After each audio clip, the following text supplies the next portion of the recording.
नमस्कार मित्रों, चिंतन प्रणाली में आपका स्वागत है।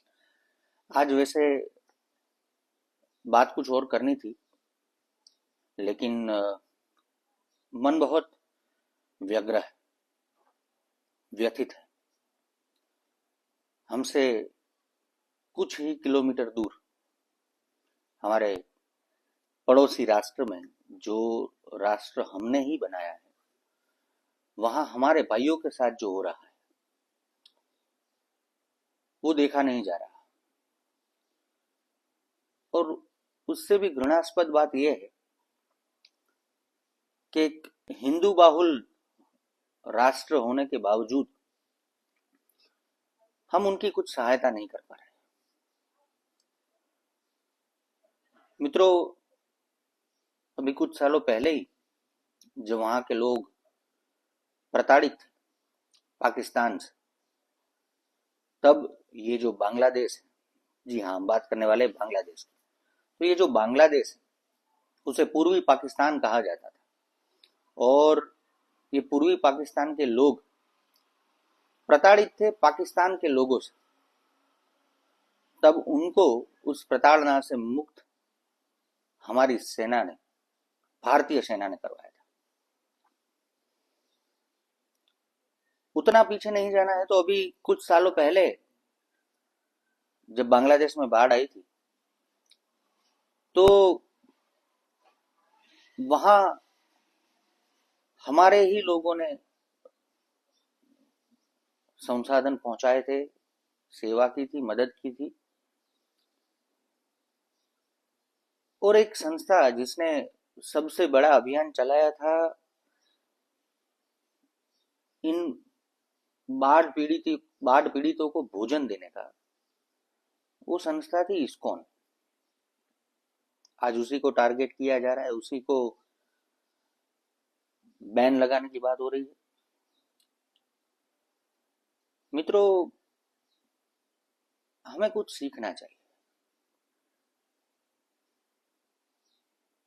धर्म की रक्षा होगी तो ही धर्म हमारी रक्षा करेगा। और ये धर्म की रक्षा केवल हमें अपने ही देश में करनी है, ये मानसिकता गलत है। आप मुझे बताइए, बांग्लादेश में नहीं, विश्व के किसी भी भूभाग में अगर हिंदू प्रताड़ित होता है तो उसकी रक्षा की जिम्मेदारी किसकी है?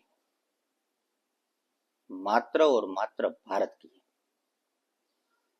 जिस तरह विश्व में कहीं भी अगर यही यहूदियों पे कोई जोर जुल्म होते हैं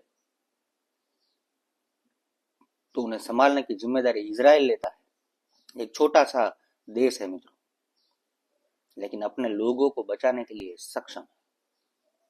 हम आज बड़ी बड़ी बातें करते हैं कि पांचवी सबसे बड़ी अर्थसत्ता बन गए, या कुछ सालों में तीसरी सबसे बड़ी अर्थसत्ता बनने वाले हैं, हम फिर से जगत गुरु बनने वाले हैं। ये सारी चीजें धरी की धरी रह जाएगी अगर आप अपने लोगों की रक्षा नहीं कर पाते, आप अपने लोगों को बचा नहीं पाते।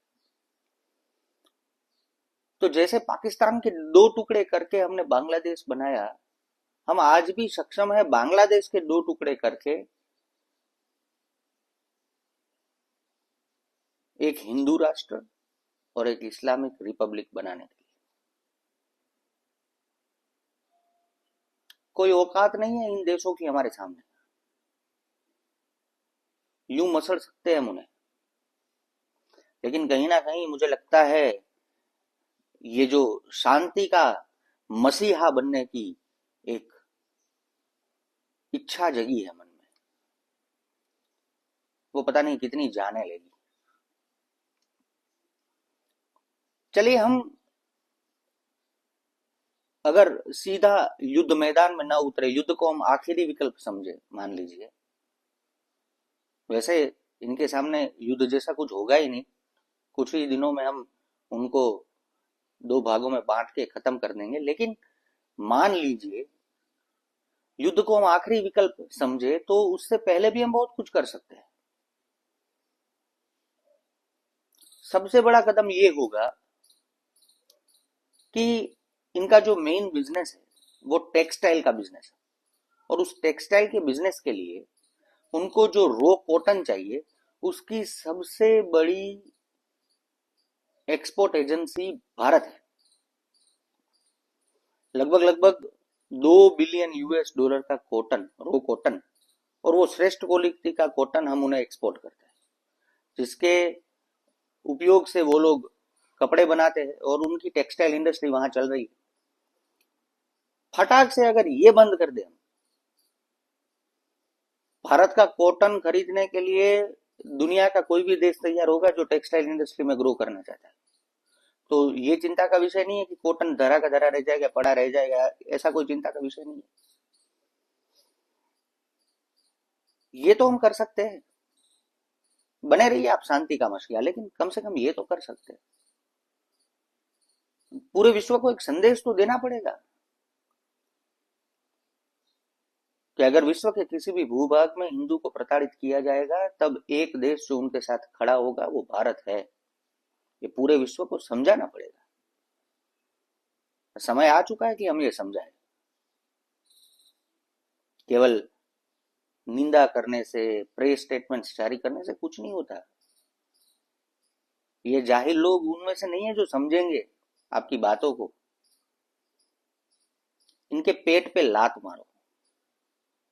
जैसे पाकिस्तान को कंगाल कर दिया है, खत्म होने के कगार पे खड़ा है पाकिस्तान, वैसे इनको भी खत्म कर दो। सैंक्शन लगाओ, एम्बेसी बंद करो, इनकी ट्रेड बंद करो। वैसे भी ऐसे जाहिल देशों से आप ट्रेड करके क्या करना चाहते हो? आप देखना अगले कुछ सालों में क्या परिस्थिति होती है बांग्लादेश की। जैसे सैंक्शंस लगाए पाकिस्तान पे, इन पे भी लगा दो। ये तो हम कर सकते हैं।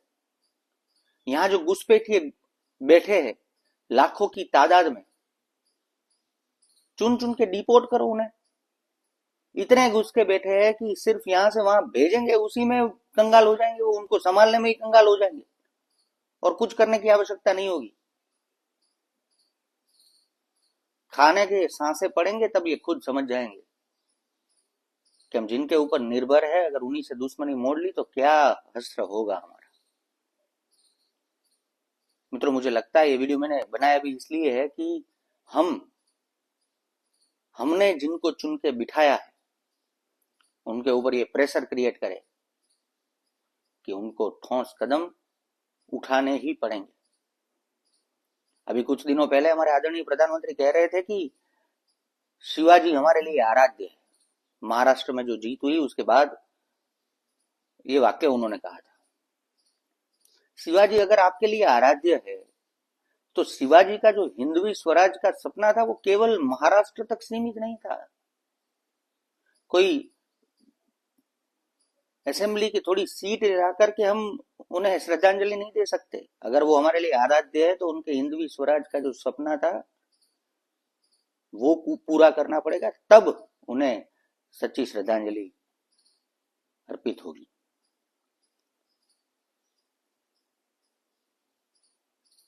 ग्लोबल प्रेशर क्रिएट करने वाले देशों में से हम है अभी,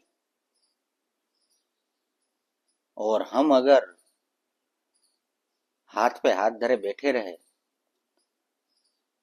हमारे भाई वहां प्रताड़ित हो और हम कुछ कर न पाए, इससे शर्मनाक कुछ हो नहीं सकता। मेरी आपसे विनती है कि आप भी अपने स्तर पर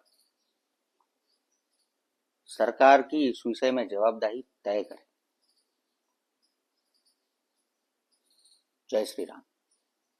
हर हर महादेव।